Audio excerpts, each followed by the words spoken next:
Почитувани гледачи на Отворена телевизија, добре дојдовте во уште едно интервју.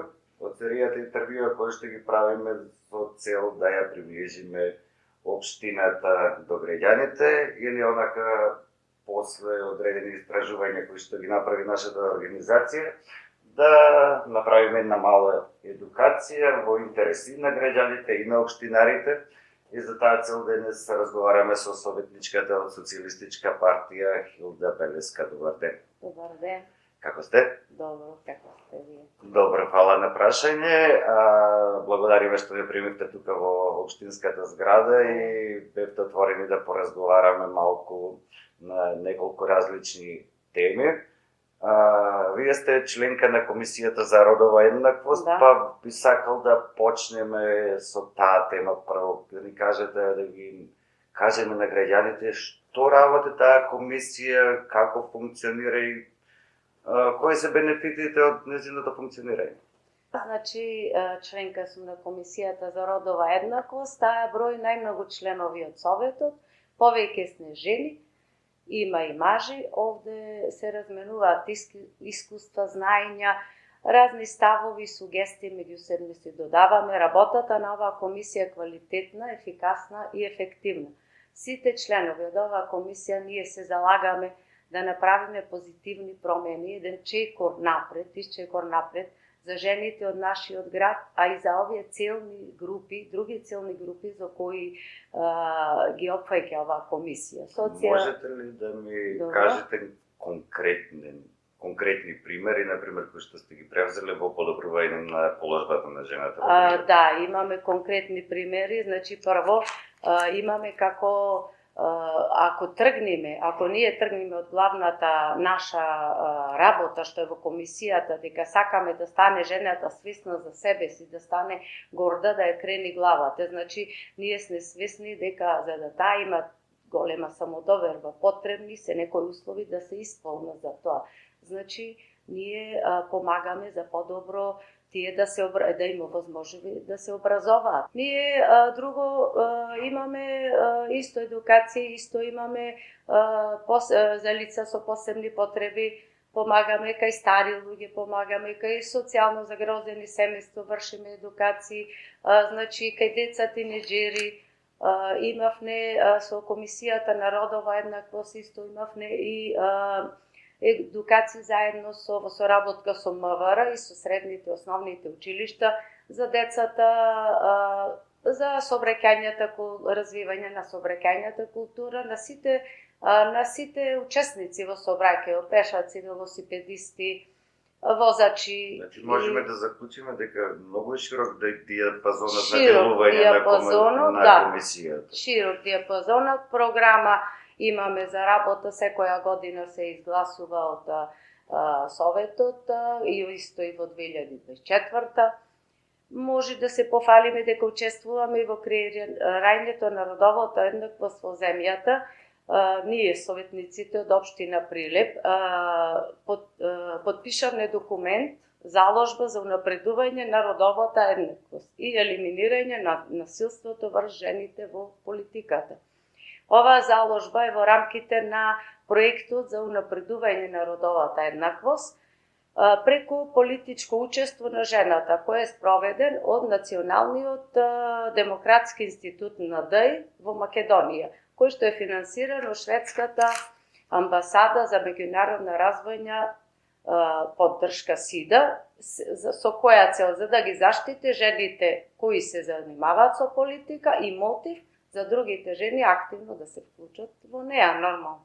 Ја заокружил сега темата за родова еднаквост и сакам да преминам на она што е и ваше професионално призвание, да речеме, вие сте воспитувачка во градинка и работите исто сега од позиција на советник во подобрување на детските права или на правата на децата во предшколска возраст. Може да ни кажете дел од активностите кои што се превземаат, кои што се случуваат на тоа поле? Да, јас значи по професија сум воспитувач и сум горда на таа професија во градинките наша еднина Прилеп запослена. За оваа работа јас мислам дека имам најголемата алатка која што е потребна, таа е љубовта кон децата. И во овие мои 20 години стаж, јас сум сигурна дека сум доволно оддадена на себе си, дека секогаш сум целосно посветена на работата, грижата за децата, нивното образование и воспитување. Еве и од една страна јас да се пофалам ние оваа година со мојата група и со уште една голема група од градинката Аличе учествувавме на фестивалот Прочка. Моите деца беа тутуноберачите и ние освоивме престижната Гран При награда. Честитаме. Ви благодариме.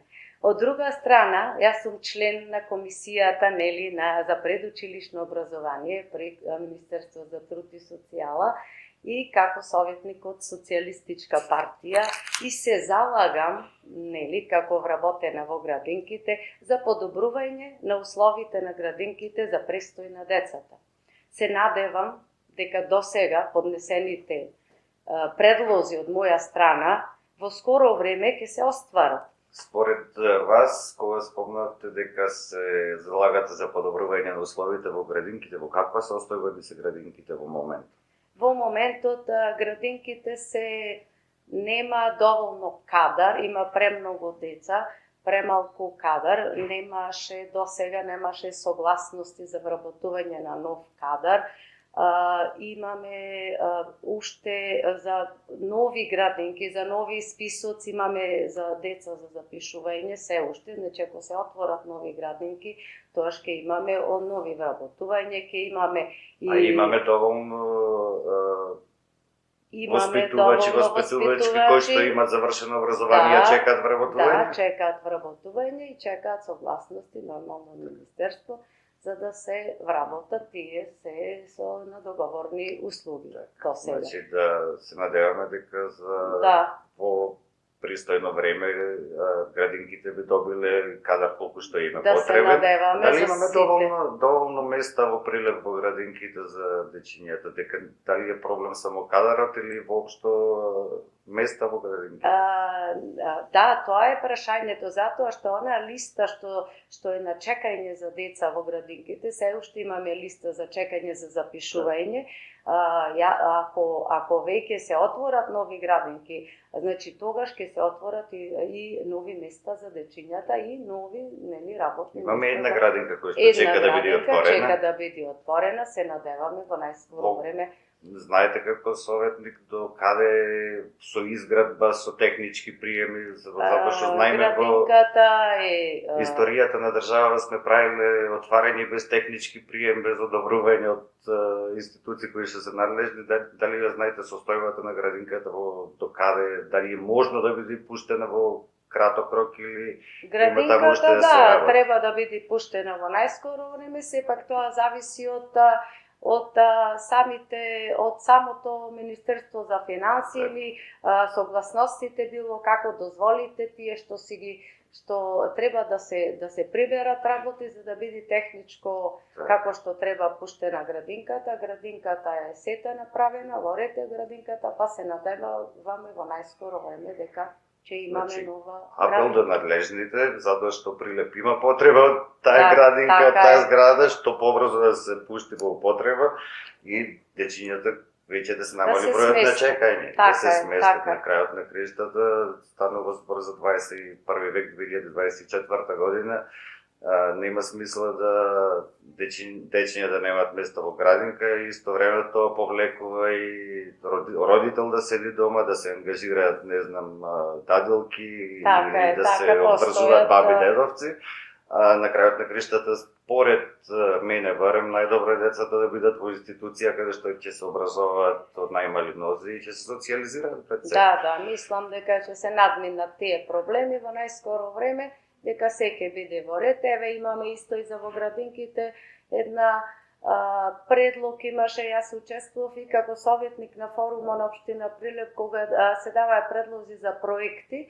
Јас го дадов проектот за уредување на дворовите на градинките со инклузивни играчки, Овој проект за жал не освои прво место, тоа беше донација од швајцарската влада, но добро е второ место освои, па сега еве дај Боже понатаму да чекаме па некоја нова донација, може и македонска, не мора од странство, за да се во најскоро време овој проект да се реализира и ние да имаме убави дворови.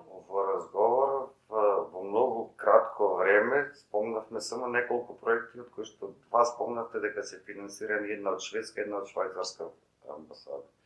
Мојавето ми е дека исклучително ни е битна таа врска со западните партнери, треба да се негува и да се одржува, а историски покажано страшно многу вложиле во образованието во држава.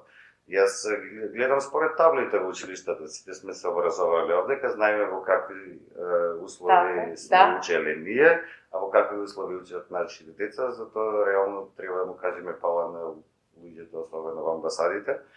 И да земат пример нашите институции, повеќе од нашите пари да вложуваат во реални проекти. Тоа исполна можеби македонска донација да пред се од буџетот да се мислам да се распоредува кај што е потребно, а не кај што носи политички поени како што во 90-19 се случува во оваа држава.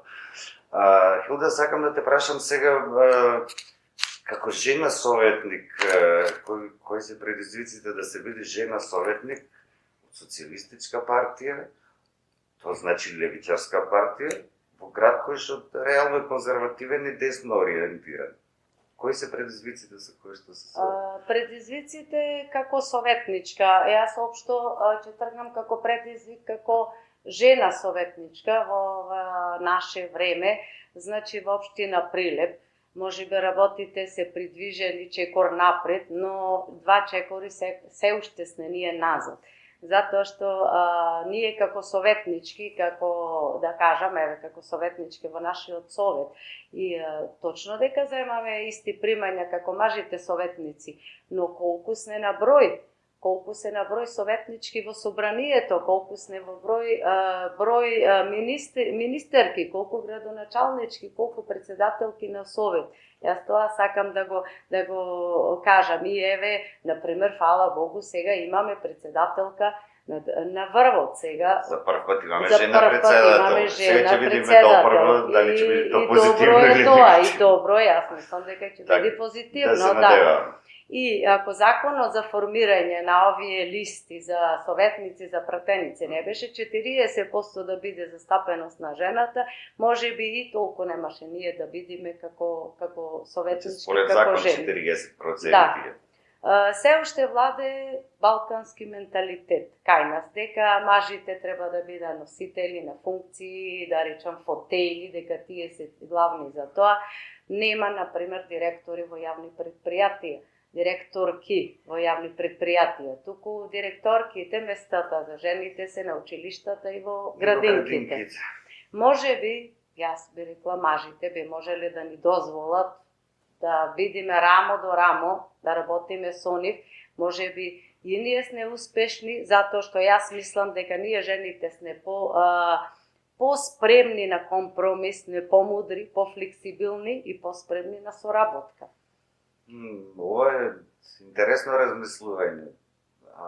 Мислам дека дефинитивно треба да се проба не со мнозинство, а со големо мнозинство на жени на одлучувачки позиции, затоа што видовме дека стасавме со огромно мнозинство на мажи на клучни позиции, така зошто да не пробаме? Да, еве, јас ги спомнала овде, во Прилеп ние имаме во бизнис секторот имаме многу добри менаџерки на големи предпријатија кои се многу подобри менаџерки од мажи менаџери што се, например, и успешни фирми се водат. Тоа е согласувам. Така е. Се согласувам дека еден од начините да напредуваме да жените да земат што е можно поголемо учество во креирањето и реализирањето на политиките и воопшто во секојдневниот живот.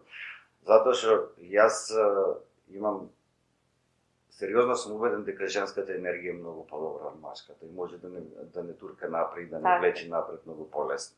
И да ти благодарам за разговорот. Нормално јас можам тука и да спомнам дека Моето семејство исто тука, исто ми е предизвик и нив му е предизвик. Тоа е гордо на мене и мојата функција, имам целосна поддршка од нив. Но зошто двете работи, да работиш две работи, истовремено да си сопруга и мајка, значи бара доста отсутни сатови, часови, бара многу енергија, многу одрекувања. Исто, јас ќе ги спомнам моите родители, ми пружија целосна поддршка, особено мојата мајка, која за жал е сега почината. Беше многу горда на мојата советничка функција и ми даваше сила за да продолжам понатаму. И сега еве, може би рекла споменот на незе, па се уште ме тера напред да одам, па да бидам една ваква честна и достоинствена личност. За напред. Ти благодарам за разговорот. Мене беше многу пријатно. Исто и мене.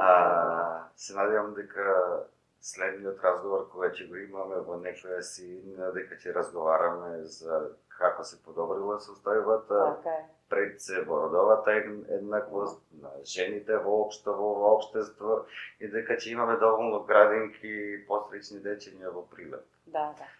Благодарам и јас. Почитувани гледачи, благодарам што ме следевте и следува и ново интервју. Пријатно.